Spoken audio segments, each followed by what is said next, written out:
The silence in my apartment was the worst part. It wasn't a peaceful silence, not the comfortable quiet of a Sunday morning spent with someone you love. No, this was a hollowed-out silence, an architectural void where a life used to be. Leo had been gone for a week, and in his wake, he'd left behind an echo in the empty space on the shoe rack, the other side of the bed, the passenger seat of my car.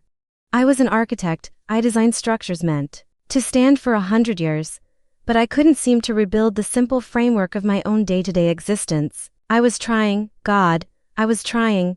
I'd thrown myself into my work at the firm, refining blueprints for a new library downtown until the lines blurred and my eyes burned.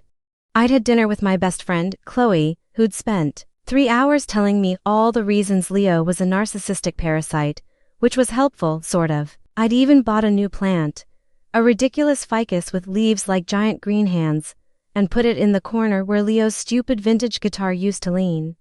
The plant, at least, didn't leave its picks on every available surface. Today was Saturday, and my goal was simple: survive it.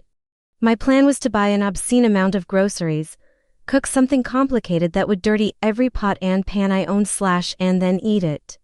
While watching a movie where things exploded, a small, manageable project, I grabbed my tote bag and my keys, the familiar jingle a sad little percussion in the quiet hall.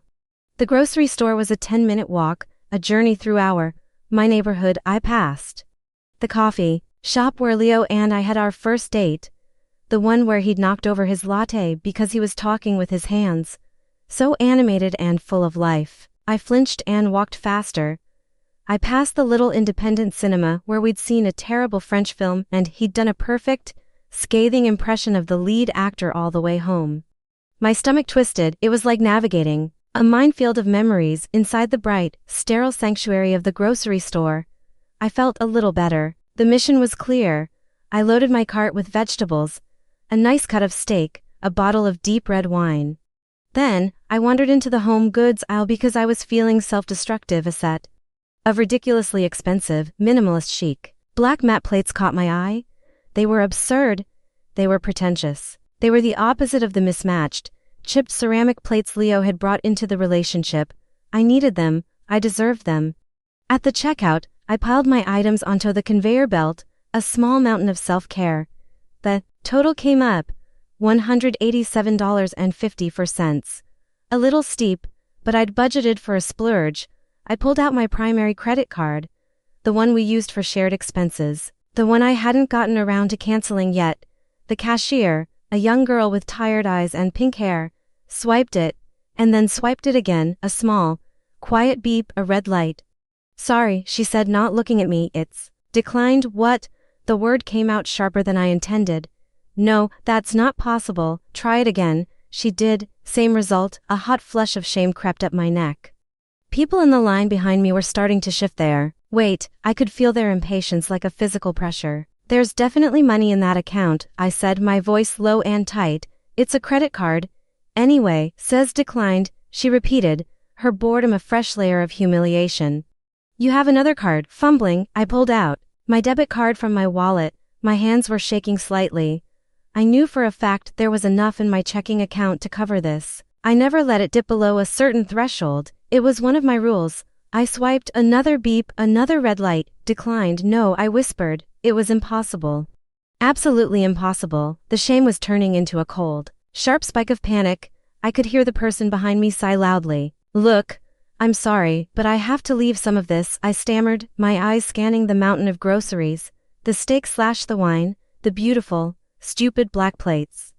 All of it felt like a mockery now. Just the vegetables. The cashier, with the practiced air of someone who'd witnessed 1,000 tiny moments of financial ruin, started separating my items.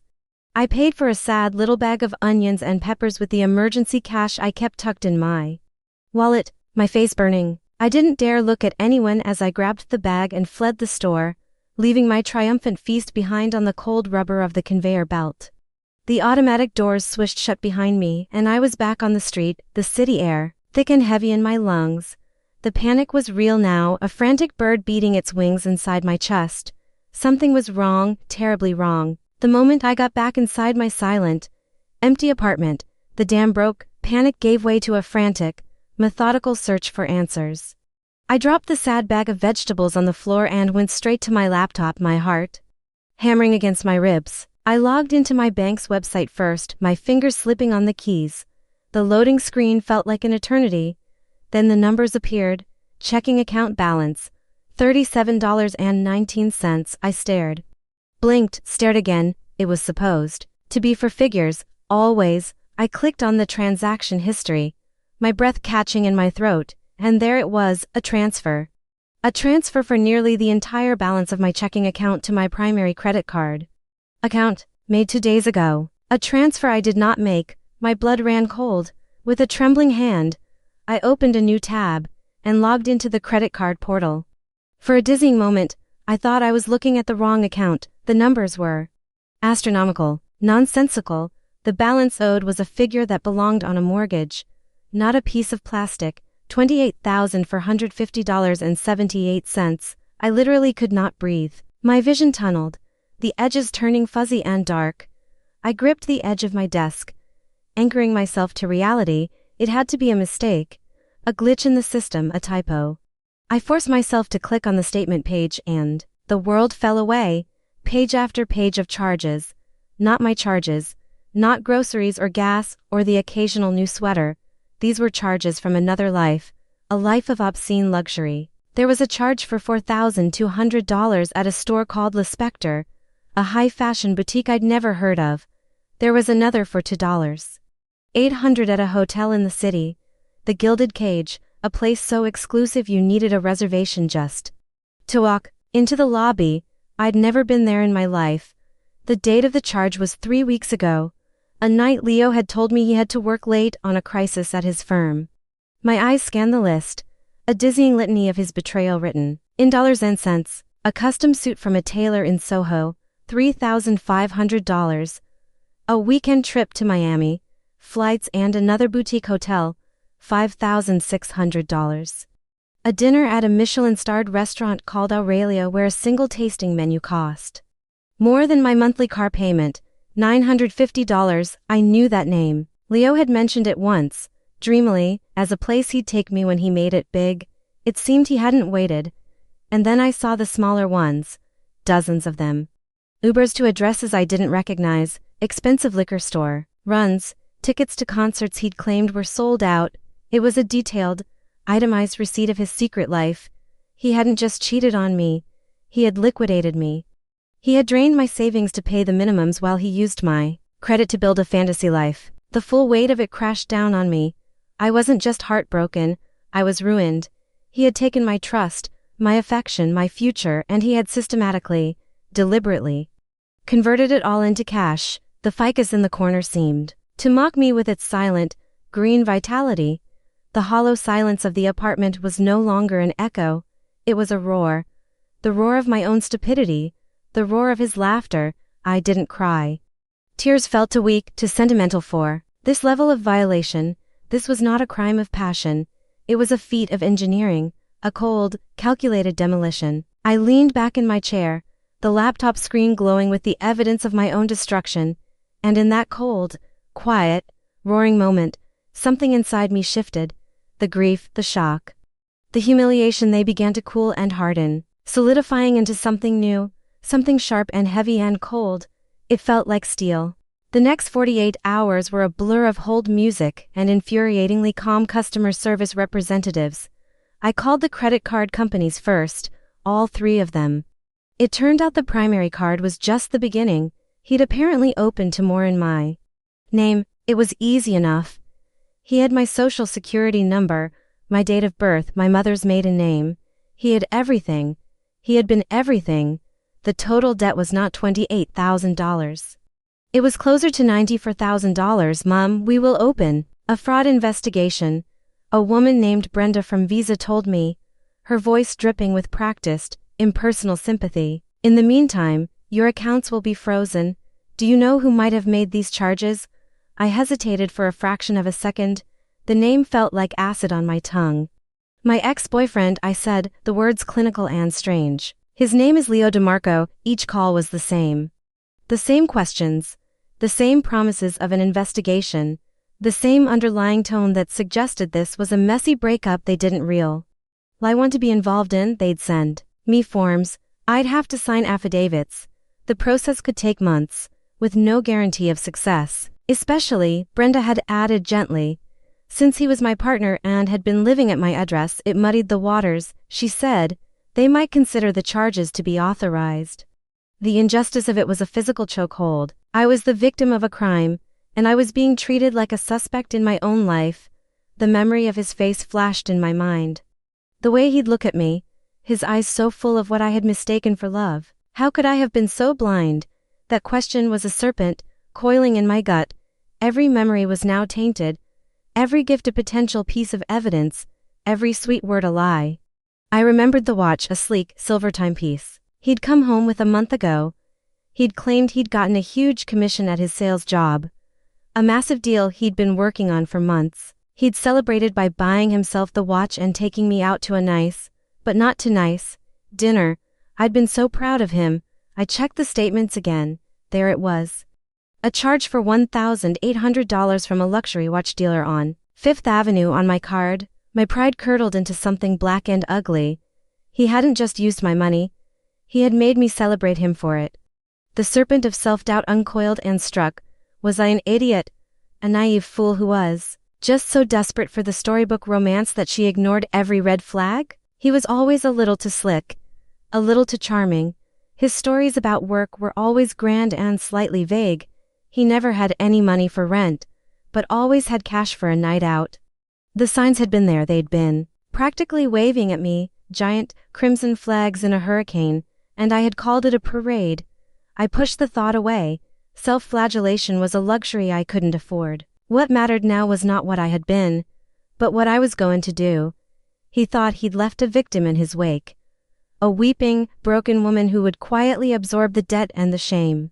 He had miscalculated, he had mistaken my kindness for weakness, he had mistaken my love for stupidity. I stood up and walked to the drafting table that dominated my small living room.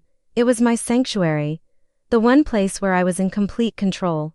Where lines were precise and angles were true and every element had a purpose. I pulled out a fresh sheet of vellum and taped it down. I picked up a sharpened graphite pencil, but instead of drawing floor plans, I wrote a name at the top of the page, Leo DeMarco, and underneath it, I didn't write a list of his crimes, I didn't write down the money he owed me. I drew a box, a perfect, clean, inescapable box, and I knew, with a certainty that chilled me to the bone, that I was going to be the architect of his containment. He had designed my ruin, I would design his. My first official act of war was a visit to the 17th precinct. The building smelled of stale coffee and desperation. It was a world away from the clean lines and optimistic models of my architectural firm. Here, the structures were human, and they were all crumbling. I clutched the folder in my hands so tightly my knuckles were white. It contained everything, the credit card statements I'd printed and highlighted, the transfer record from my bank / a timeline of the major purchases cross-referenced with my calendar and texts from Leo explaining his late nights at work. It was my masterpiece of betrayal. At the front desk, a bored-looking officer pointed me toward a hard plastic chair and told me to wait. I waited for nearly an hour, watching the sad, messy theater of the precinct unfold. Finally, a man in a rumpled suit and a tie that had given up long ago called my name. Eliza Vance. His name was Detective Miller. He looked tired. Not just end-of-shift tired, but a deep, structural weariness, like a beam that had borne too much weight for too long. He led me to a small, cluttered office that was more of a cube. He gestured for me to sit and then slumped into his own chair, which let out a pained groan. So he said, lacing his fingers together on his desk, "You're filing a report about credit card fraud." His tone was flat, devoid of interest. It was clear he'd already categorized me. Domestic squabble. He said, she said, another one. Yes, I said, my voice steadier than I felt. My ex-boyfriend opened several cards in my name and maxed them out. The total is over $90,000. Miller's eyebrows raised a fraction of an inch. That got his attention. 90,000, 94,000 to be more precise, I said, pushing the folder across the desk towards him. And I have documented everything. He opened the folder. For a long time, he just flipped through the pages / his expression unreadable. He read the hotel charges, the boutique receipts, The tailor's bill. He scanned the timeline I'd built. I watched his eyes move, trying to gauge his reaction. Was he impressed? Skeptical, annoyed. Finally, he looked up. You're an architect/right. Says so on these bank forms. Yes, I replied. Figures. He muttered, tapping a thick finger on my spreadsheet. This is thorough. He leaned back again, the chair groaning in protest. Look, Miss Vance, I'm not going to lie to you. These cases are a nightmare. Why? I demanded. It's clear-cut. He stole from me. It's clear-cut. To you, Miller corrected gently. To a district attorney. It's messy. You were in a relationship. You lived together. His name wasn't on the lease, you say? No, he moved in with me 6 months ago. He was always about to get added, but never did. Convenient for him. Miller sighed. He'll claim you authorized the spending. He'll say you two had an agreement. He'll say you're a scorned lover trying to get revenge after a bad breakup. His lawyer will turn your evidence into a he said. She said circus. It's your word against his. The serpent of doubt I'd tried so hard to kill stirred again. So you're saying you can't do anything? My voice trembled with a rage I was struggling to contain. He gets to destroy my life and just walk away. Miller held up a hand. I didn't say that. I'm saying it's not easy. We can open a file. We can investigate. But it will be slow and the burden of proof is high. We need to prove intent. We need to prove he never intended to pay you back, that he opened these accounts with malicious aforethought. He looked me straight in the eyes, and for the first time, I saw a flicker of something beyond professional weariness. Maybe it was pity, maybe it was respect. If you want this to stick, you need more, something he can't talk his way out of. I sat there, the detective's words hanging in the stale air of the office. More. The police weren't going to be my saviors. They were just another bureaucracy, another system with rules and procedures that protected the guilty as much as the innocent. Miller was telling me the truth, and the truth was that the system was not designed to deliver the kind of justice I needed. I stood up, my resolve hardening once more. If the system wouldn't work for me, I would work the system. I understand, I said, my voice devoid of the tremor it held moments before. What kind of more are we talking about? Miller gave me a long, appraising look. Something that proves he's still doing it, he said slowly. Something that shows a pattern of behavior, something that ties it all together in a nice, neat little bow for a judge. He leaned forward, his voice dropping. And Miss Vance, don't do anything stupid. I nodded, meeting his gaze. Don't worry, detective, I said. My work is never stupid. It's precise. It's deliberate. And it's built to last. I walked out of the precinct not with a sense of despair but with a new sense of clarity. Detective Miller had given me a blueprint I needed. More evidence. I needed a pattern. I needed to become the architect of a case so solid, so undeniable, that no one, not Leo, not his lawyers, not a jury, could ever doubt the truth. The project was no longer just about getting justice. It was about building an inescapable trap. The project began that night. My apartment transformed from a home into a headquarters. My drafting table became a command center. I ate, slept, and breathed Leo DeMarco. I taped the credit card statements to the wall, a wallpaper of his profligacy. I used different colored strings to connect purchases to locations, creating a spider web of his movements across the city. It was a conspiracy board, and I was the sole, obsessed conspirator. The first step was to understand the enemy, not the man I thought I loved, but the predator who had worn his face. Predators have patterns. They have hunting grounds. They have appetites. I needed to map his. His social media was a goldmine. His profiles, which I had once looked at with affection, were now pages of evidence. He was shockingly arrogant. He hadn't bothered to lock anything down. He clearly believed I was at home, weeping into a pint of ice cream, too distraught to think straight. He didn't know me at all. I scrolled back months, saving screenshots of everything. A picture of him clinking champagne glasses with friends at a rooftop bar. I found the matching $450 charge on my Amex. A photo of him poolside, at the Gilded Cage Hotel, sunglasses on, with the caption "working hard or hardly working." It was dated on the exact day he'd told me he was pulling an all-nighter for a crucial deadline. The rage was a clean, cold fuel. I created a new spreadsheet, columns for date, location, purchase, and an all-important new column. The lie. Here, I documented the corresponding excuse he had given me. It was a damning document, a side-by-side comparison of his words and his actions, but all this was in the past. Detective Miller needed something current. He needed to know what Leo was doing now. I needed to track him in real time. It was a dark thought, a line I had never considered crossing, but he had burned down the world where those lines mattered. I was living in the ashes, and the old rules didn't apply. I remembered something. 6 months ago for his birthday, I'd bought him a set of those little tracker tags. He was always losing his keys, his wallet. It was a practical, loving gift. He'd put one on his keychain and one in his wallet. And I still had the app on my phone. I'd completely forgotten about it. My heart hammered as I scrolled through the pages of apps on my phone, my thumb hovering over the little blue icon. I had never used it. I'd trusted him. I tapped it. The app opened.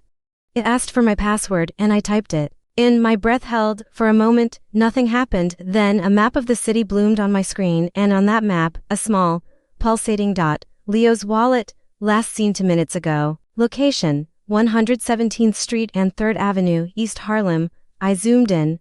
The dot was stationary over a large, pre-war apartment building. I didn't know anyone in East Harlem. He'd never mentioned knowing anyone there. A quick search of the address told me nothing. But it was a start. It was a live feed into his life. A wave of something dark and thrilling washed over me. It was power. The same power he must have felt every time he swiped my card, every time he lied to my face. The power of knowing something the other person doesn't. It tasted like poison, but right now, I was happy to drink it, for the rest of the night. I watched the dot move from the apartment building to a nearby bar, then to a restaurant, and then, late, back to the apartment. I was a ghost in his machine, a silent observer of his new life, the life he had built on the wreckage of mine. And every pulse of that little blue dot on my screen wasn't just his location, it was a nail I would use to build his coffin. The next day, the dot on the map led me to her. After moving from the East Harlem apartment, the dot stopped at a coffee shop in Soho called the Daily Grind. I knew the place. It was trendy, overpriced, and always packed. Leo loved it, of course he did. I told my boss at the firm I had a terrible migraine and needed to work from home. It wasn't entirely a lie. The stress was a constant, pounding headache behind my eyes. But the real reason was that I couldn't focus on floor plans and zoning laws. I had a different kind of project to manage. I took the subway downtown, my heart a frantic drum against my ribs. This was a new level of crazy. Stalking my ex on the internet was one thing, following him in person was another. But I had to know what this new life looked like. Who he was with, who was paying for the coffee. I found his Instagram profile on my phone and there it was, a new post from 20 minutes ago. A picture of 2 coffee cups on a marble table. One with a perfect foam leaf. The caption, caffeine and conversation with my favorite person, and tagged in the photo, a name I didn't recognize, at Amelia.Hart. Her profile was public. I clicked on it. And my breath hitched. Her profile picture was a sunny, smiling face. She had kind eyes, long brown hair, and the effortless, breezy look of someone who had never had to check their bank balance in a panic.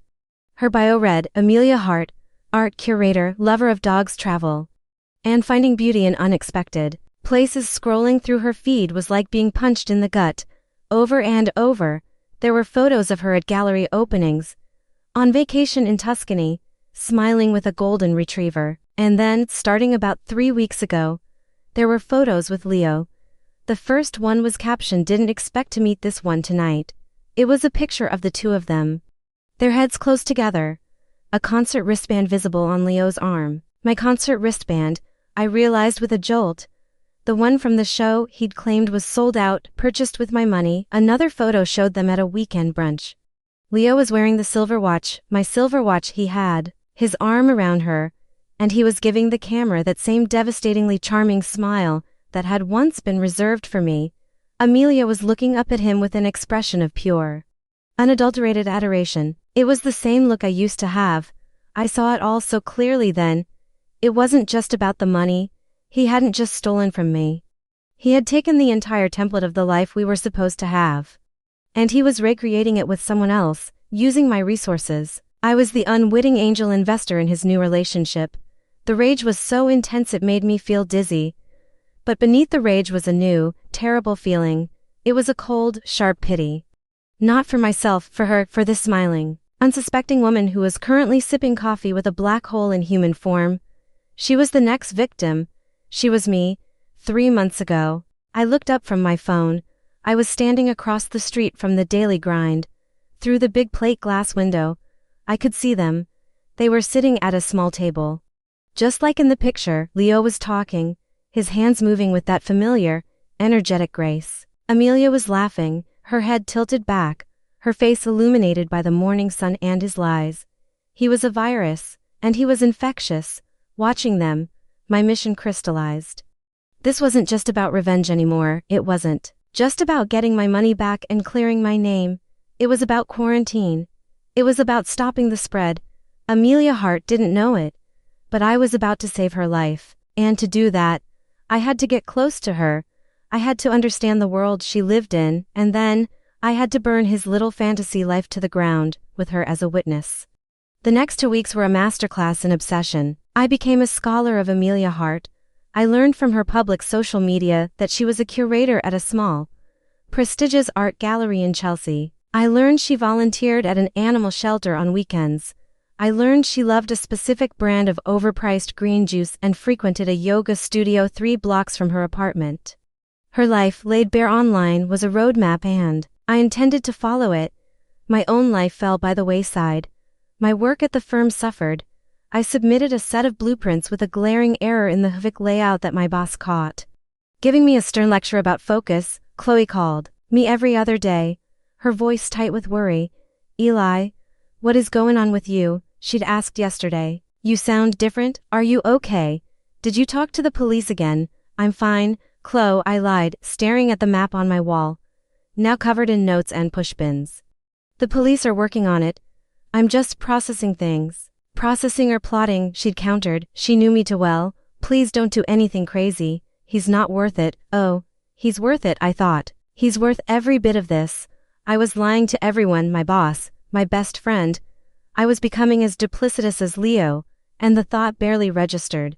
My moral compass had been shattered, and I was navigating by a single, cold star, retribution. The plan to get to Amelia required precision.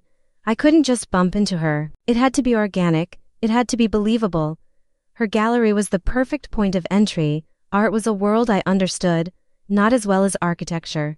But I could talk about composition, about light, about form.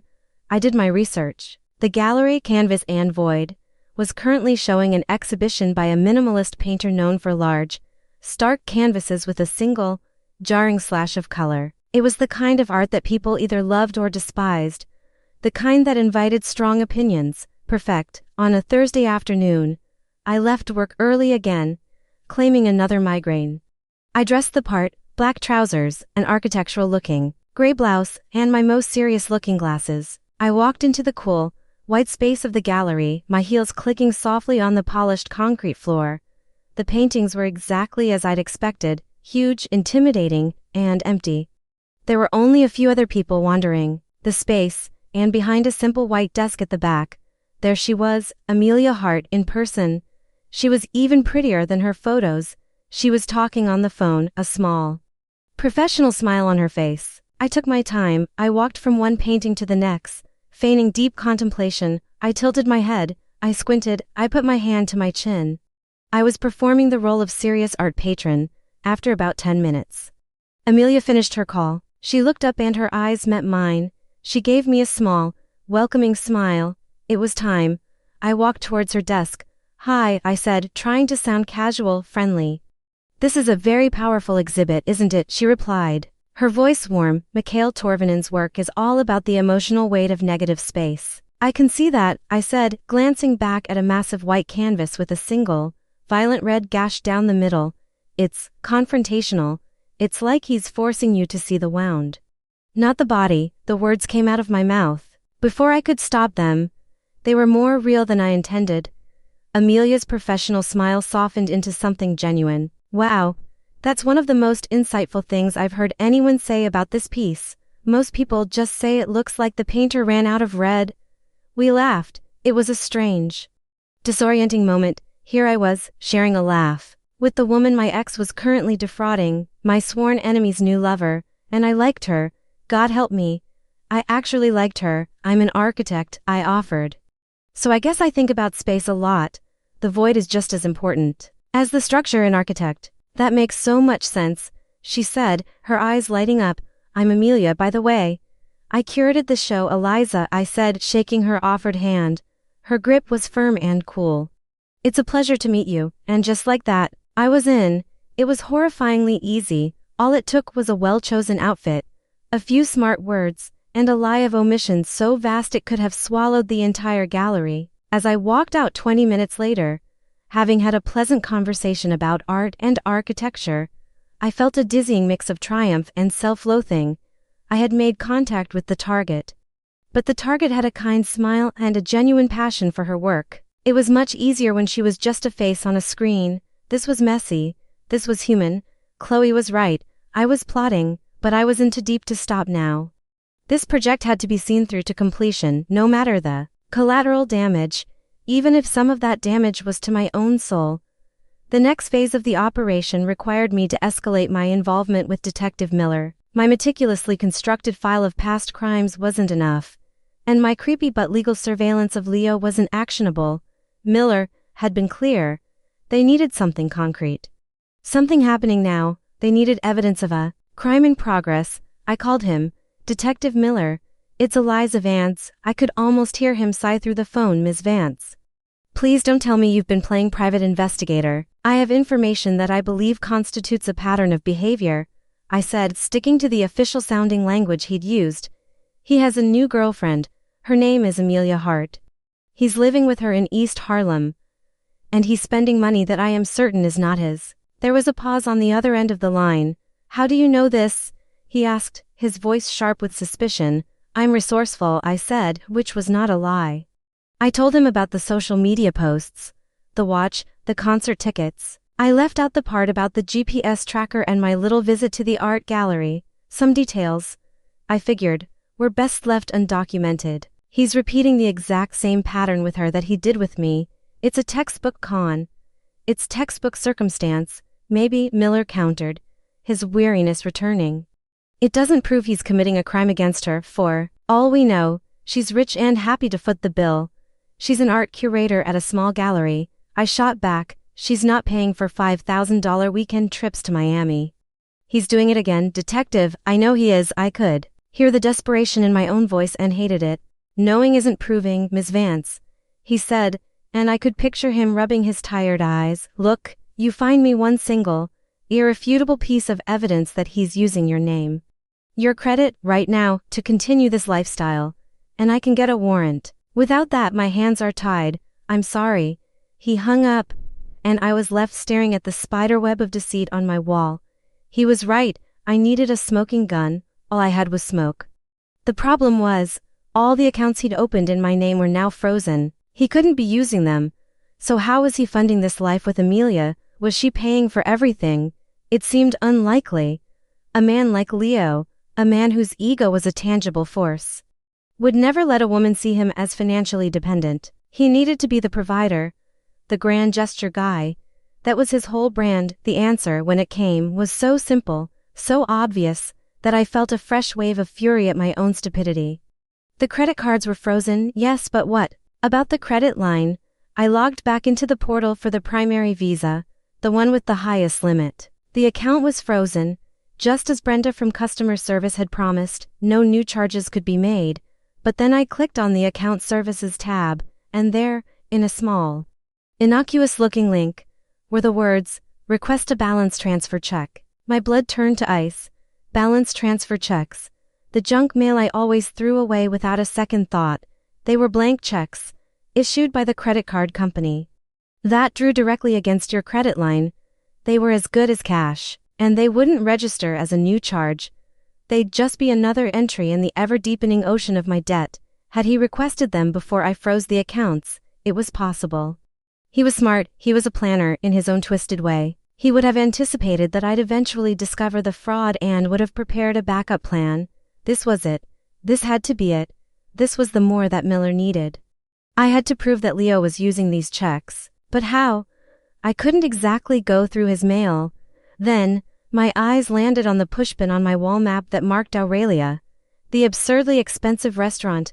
He'd taken someone to, but not me. It was his style, over the top, impressive, a place you'd go to celebrate something special. I pulled up Amelia's Instagram feed again. I scrolled through her posts, looking for clues, and then I saw it. A post from 2 months ago, a picture of a fancy dessert, with the caption, "Celebrating a new chapter with an amazing man." A friend had commented, "Oh my god, is that Aurelia, so jealous." Amelia had replied with a simple happy face emoji. That was his move, / the grand, celebratory dinner. I looked at the calendar. According to her feed, she and Leo had met about 3 weeks ago. Their 1-month anniversary would be coming up, next Friday to be exact. A plan, cold and sharp and terrifyingly clear, began to form in my mind. It was audacious, it was theatrical. It was probably illegal, but it was perfect. Leo loved grand gestures. He loved public displays of affection and wealth. I was going to give him the most public spectacle of his life. I was going to find out where he was taking Amelia for their anniversary, and I was going to have Detective Miller and the NYPD waiting for him when he tried to pay the bill. The 9th circle of my own personal hell, it turned out, was pretending to be friends with the woman who was dating the man who had ruined my life.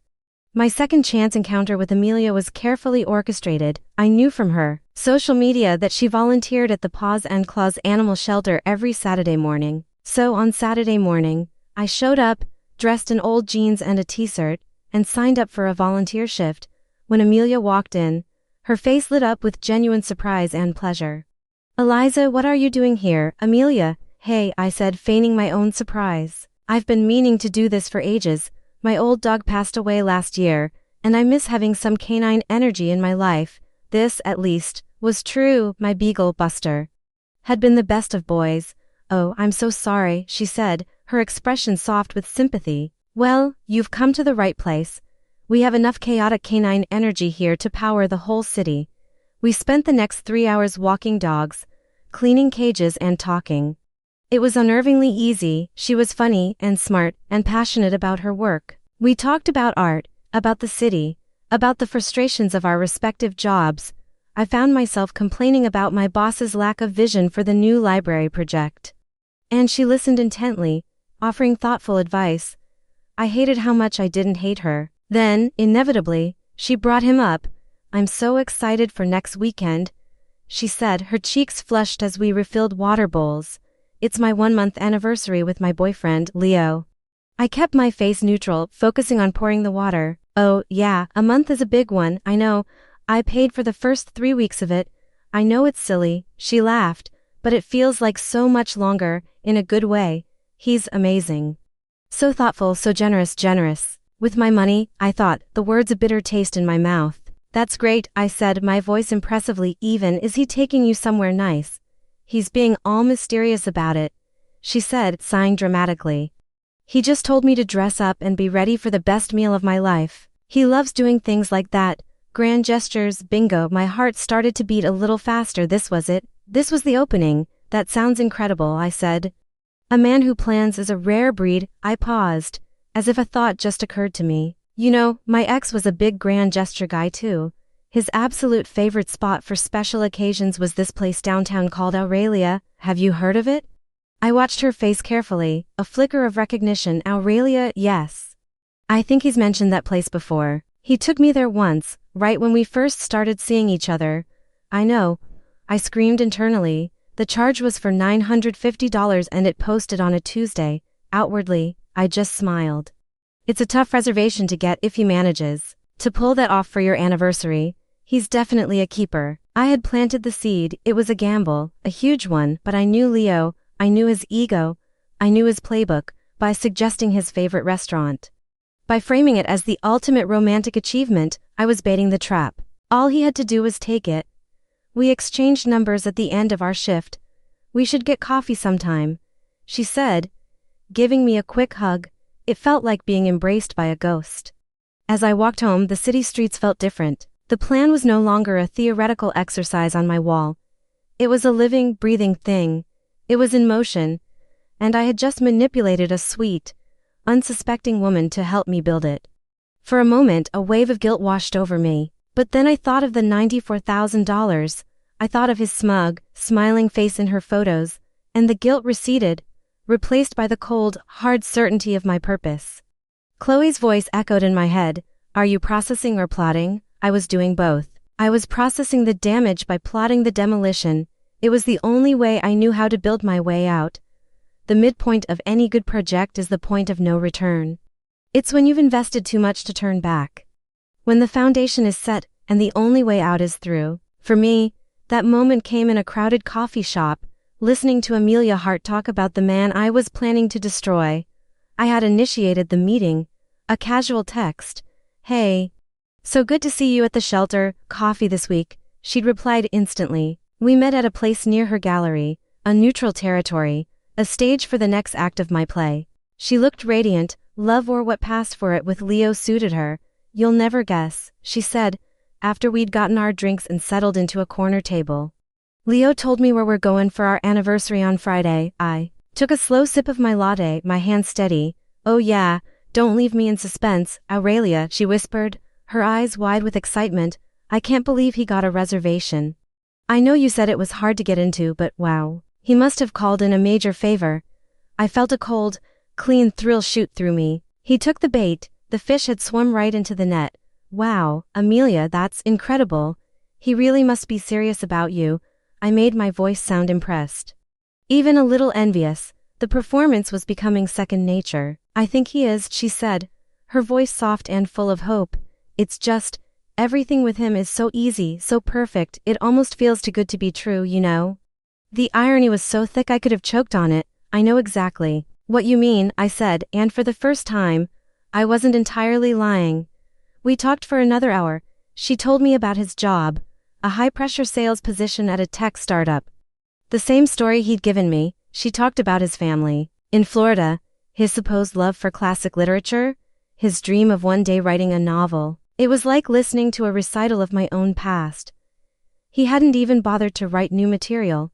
He was just recycling the same tired script. The conversation was a tightrope walk.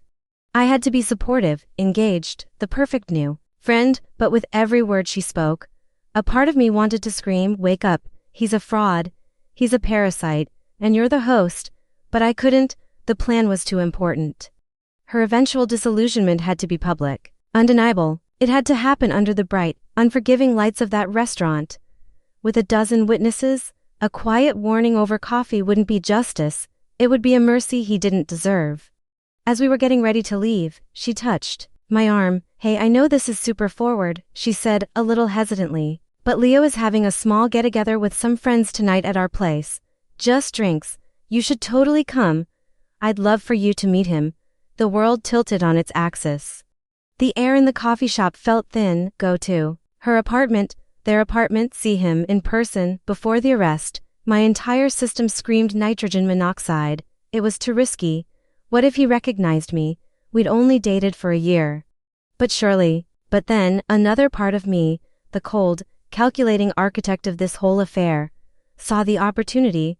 It was a chance to see the inside, to confirm he was living there.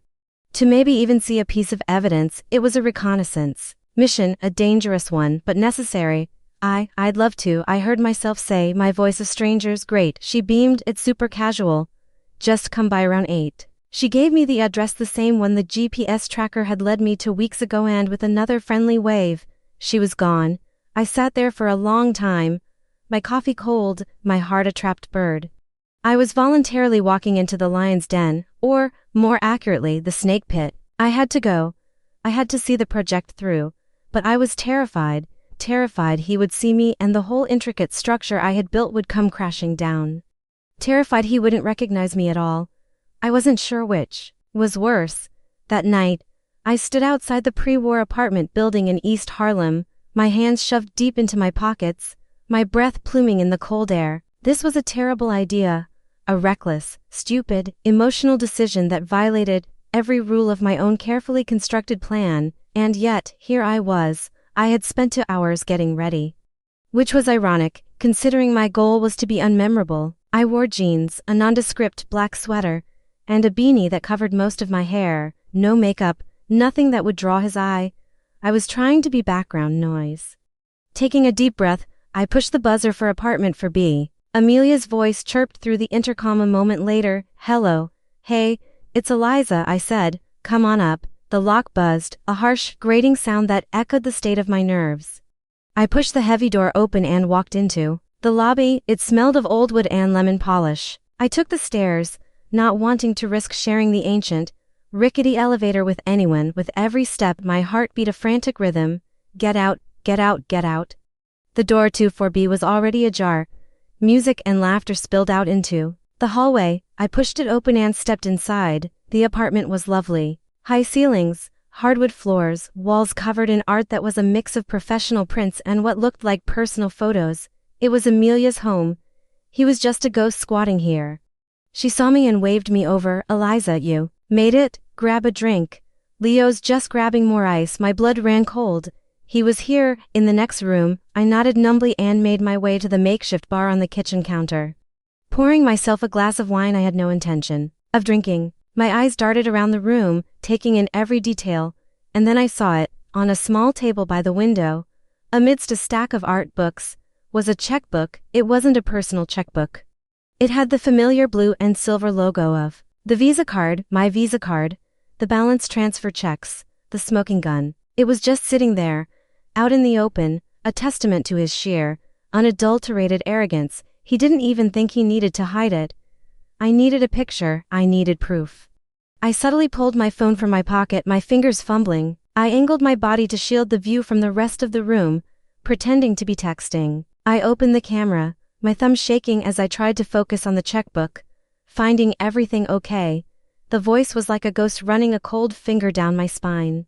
I knew that voice better than my own. I froze, my phone still in my hand. Slowly I turned and there he was. Leo! He was holding a bucket of ice, a dish towel slung over his shoulder. He looked good, healthy, happy. He looked like a man who didn't have a care in the world. He was smiling at me, a polite, friendly, completely blank smile. He had no idea who I was. Yeah, I stammered, shoving my phone back in my pocket without getting the picture. My heart was going to explode. Just grabbing some wine. Good choice, he said, his eyes scanning my face with casual indifference. I'm Leo, by the way. He held out his free hand.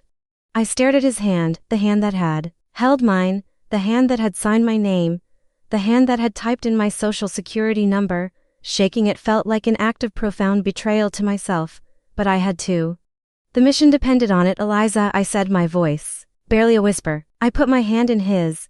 His grip was warm and firm, familiar. For a horrifying second, I thought I was going to be sick. He held it for a fraction of a second too long. His salesman's charm kicking into gear. Eliza, he repeated, testing the name. Nice to meet you. Any friend of Amelia's is a friend of mine. He gave me one last, dazzling smile and then turned to greet someone else, and just like that, he was gone. I leaned against the counter, my legs weak. He hadn't recognized me, or if he had, he was a better actor than I had ever imagined. The woman he had lived with for a year, whose life he had systematically dismantled, was a complete stranger to him. The pain of it was sharp and unexpected. I had wanted to be invisible. But the reality of my own erasure from his memory was a new kind of violation. It meant I had never mattered at all. I was just a resource, a line of credit, a stepping stone on his path to somewhere else. I had what I needed. Not the picture but the confirmation. The checks were real. He was here, and he was a monster. I found Amelia, made a flimsy excuse about my migraine returning, and slipped out of the apartment, leaving the sound of his laughter behind me. I didn't stop walking until I was 10 blocks away, the cold night air doing nothing to cool the fire in my veins. The final piece of the plan was in place. The performance was over now. It was time for the show. You want to do what? Detective Miller's voice over the phone was a mixture of disbelief and grudging admiration. It's the only way, I insisted, pacing back and forth in my apartment. The command center was in its final stage of preparation. I know he's taking her to Aurelia on Friday night. The reservation is for 8 o'clock under his name, Leo DeMarco. He's going to pay with one of those fraudulent balance transfer checks. I saw the checkbook. It's the smoking gun you asked for. You saw the checkbook? He repeated, a note of alarm in his voice. Vance, where did you see it? A source, I said evasively. / a reliable source. Look, This is a gift, detective. He's going to walk into a high-end restaurant, commit a felony in front of a room full of witnesses, and you'll be there to catch him in the act. It's clean, it's undeniable, it's the neat little bow you told me you needed. There was a long silence on the other end. I could picture him in his cluttered office, running a hand over his tired face. He was a cop. He believed in procedure, in warrants, in doing things by the book. I was asking him to stage a primetime television drama. This is highly irregular, he finally said. So is having your life savings stolen by the man you loved, I shot back. Irregular problems require irregular solutions. Architecturally speaking, sometimes you have to break a few walls to improve the overall structure. I heard him let out a short, dry chuckle. You're something else, Vance, you know that. He paused again. All right, you win. But you will do exactly as I say. You will not be anywhere near that restaurant. You will not make contact with him or the girlfriend.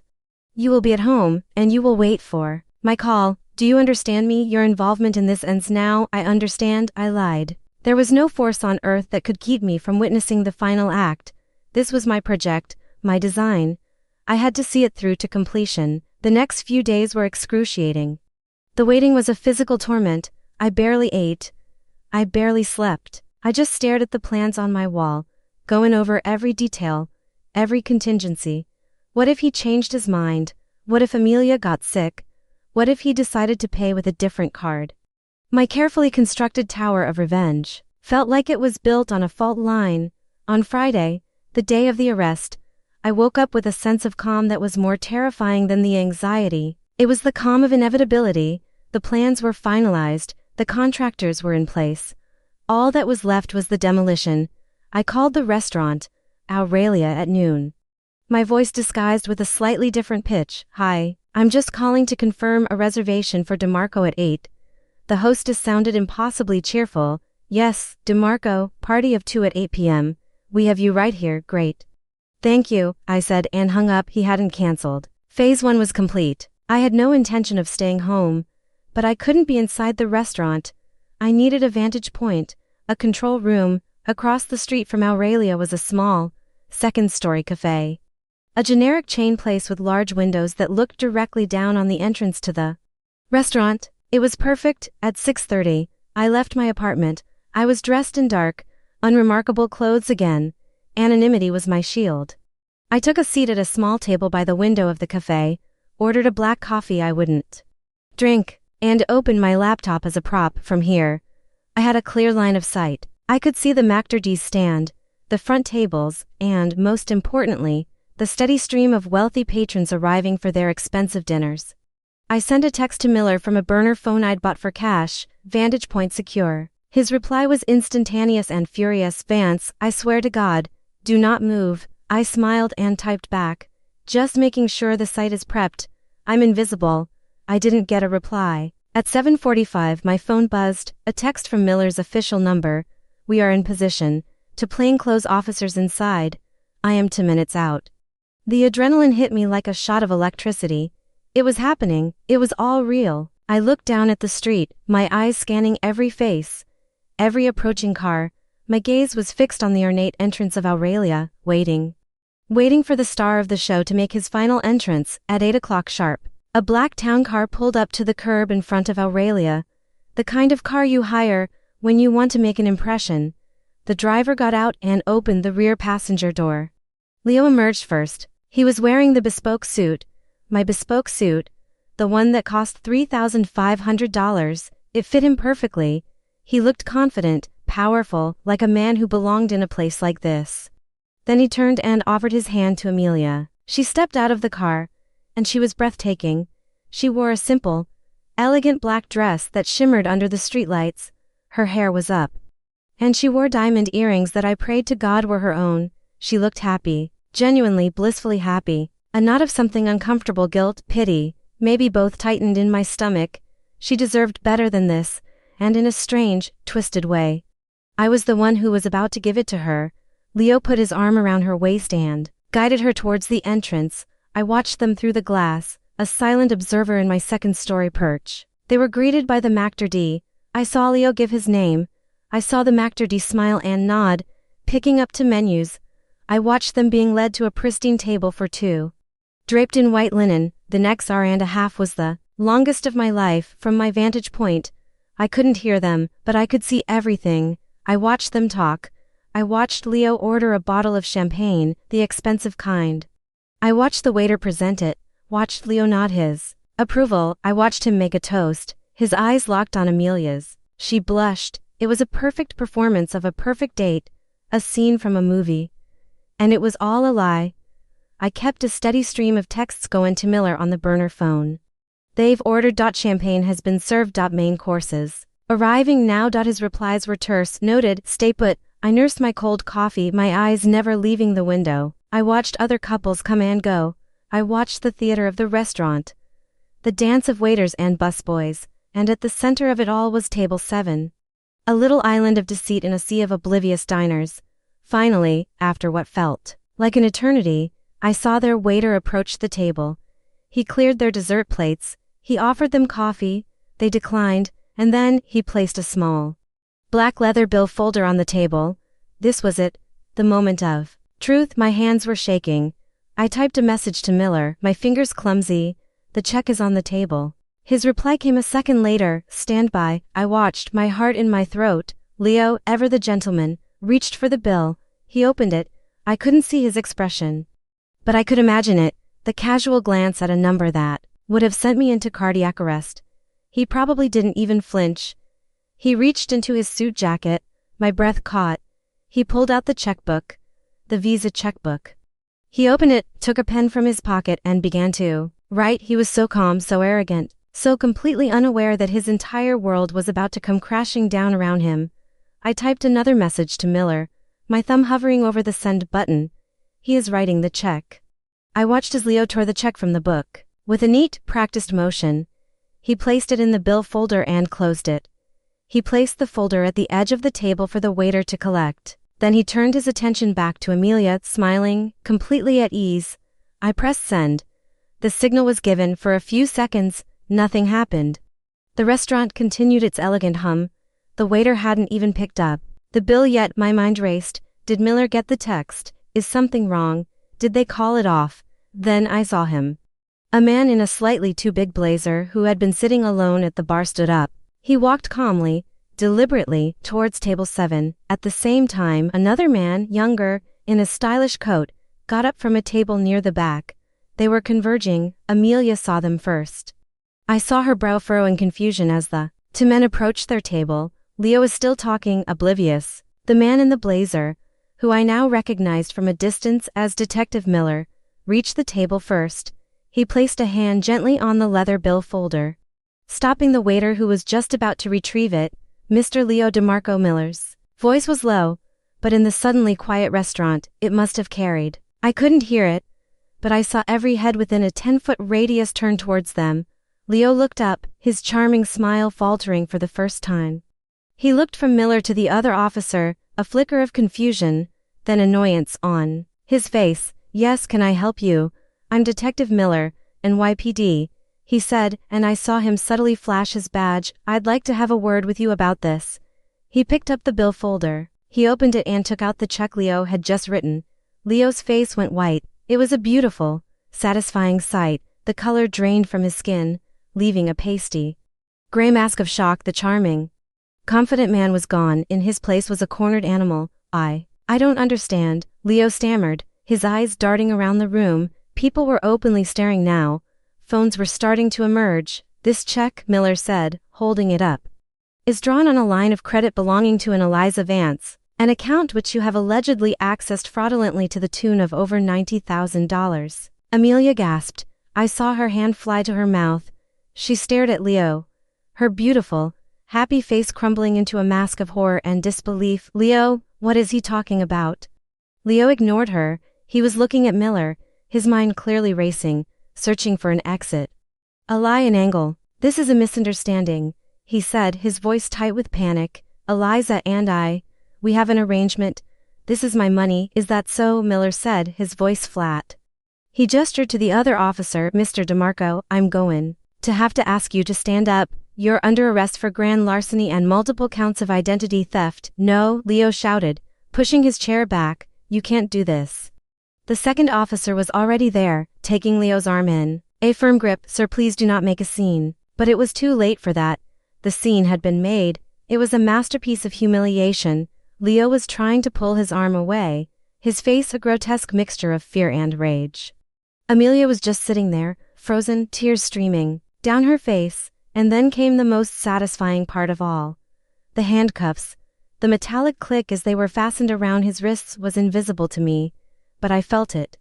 I felt it in my bones, the sound of a door slamming shut, the sound of a box being sealed. They pulled him to his feet. The entire restaurant was silent, watching as they escorted him through the tables, past the McDerdy's stand, and out the front door. His bespoke suit was rumpled, his face was ashen. He looked pathetic, small as they pushed him into the back of an unmarked police car that had pulled up to the curb.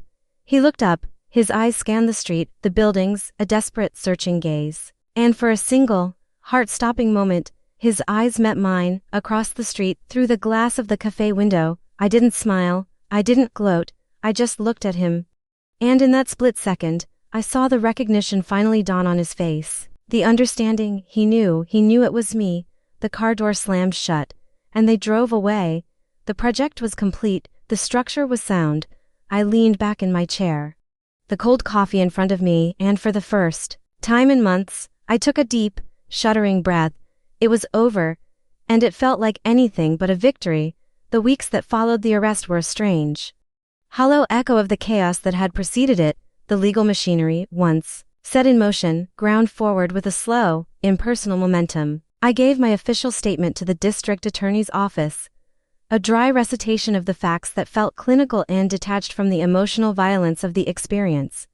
My wallpaper of evidence was taken down and entered into official record bags. My apartment felt bare without it.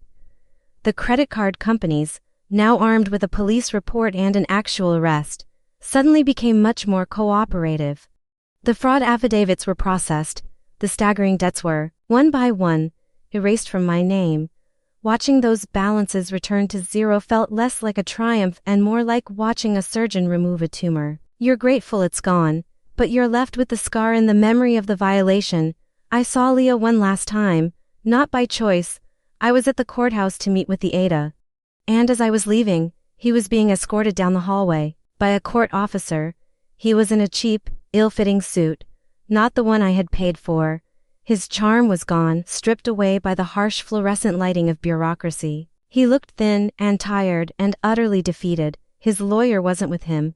He saw me, and for a moment, he stopped. The officer tugged on his arm, but he stood his ground. Eliza, he said. His voice was a rasp. I didn't say anything. I just looked at him, waiting. There were no more lies he could tell that I would ever believe. Why? He asked. It was a simple question, but the sheer, unadulterated audacity of it almost made me laugh. He wasn't asking why he was there. He was asking why I had put him there in his mind. He was still the victim of my unreasonable behavior. You know why, Leo, I said, my voice as cold and hard as I could make it. It was just money, he whispered, as if this was a perfectly logical explanation. We could have worked it out. It was just money. The 4 words that proved he had never understood a single thing.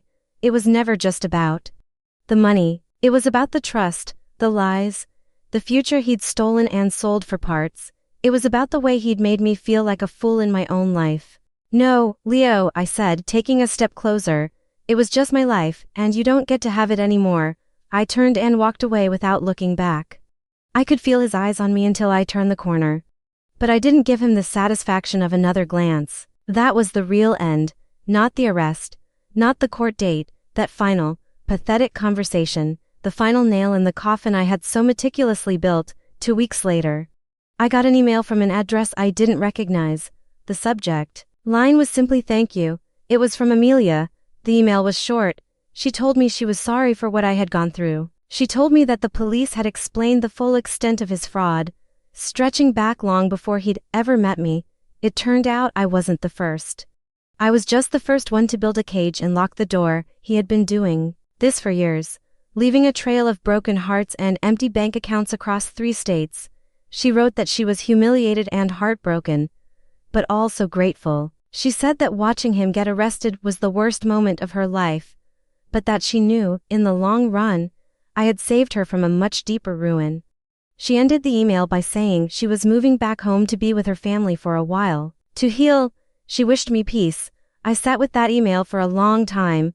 I thought about my initial motivation, that cold, hard fury that had driven me to become a detective, a stalker. A puppet master. I had told myself I was doing it. For her, for the next victim. And maybe, in the end, that had become true, but it started as something much darker. It started as revenge, and I had gotten it.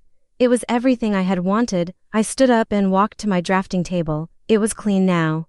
Holding only a set of blueprints for a small community garden I was designing pro bono. The anger was gone, the obsession was gone, the hatred was gone. In their place, there was just quiet, a peaceful silence, not a hollow one. I had been the architect of his destruction, and the project was a resounding success.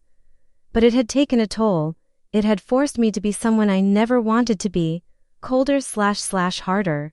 More calculating. I looked at my own reflection. In the dark window, I had won, but now, I had to learn to live with the woman who was capable of doing what I had done. She was a stranger to me, this woman, stronger, yes, but scarred, and now I had a new project, the most difficult one of all, to redesign myself.